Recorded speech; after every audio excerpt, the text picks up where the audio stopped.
Hello guys, and welcome back to our channel. In this video I am going to show you how to lock apps on Samsung. You can do this trick on any Android phone. I don't have a Galaxy phone, so I'm using it on my Oppo.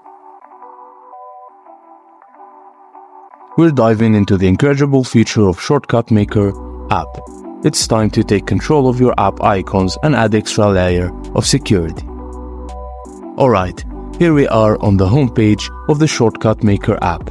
Now follow along as we navigate through the process. First thing first, tap on Applications. Now let's scroll down to find the gallery.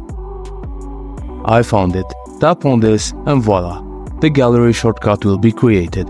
But hold on, before we create the shortcut, there is a crucial step. Check this box, Shortcut Lock. This enables fingerprint and PIN or pattern authentication for the shortcut you're creating. Now let's go ahead and create the shortcut. Fantastic, the gallery shortcut is right here.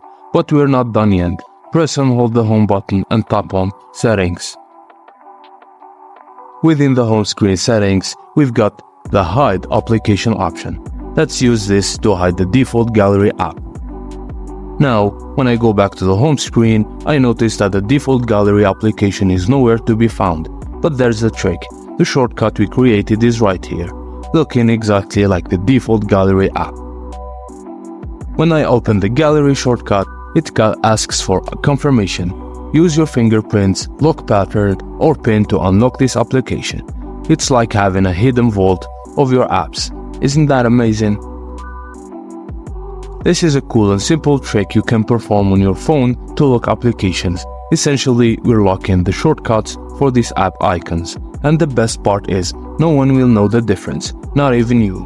You can follow the same steps for any application on your phone. And once hidden, it won't appear in the searches or the app tray. And that's it guys, thank you for watching and I will see you on the next one. Please don't forget to like and subscribe and I will see you on the next video.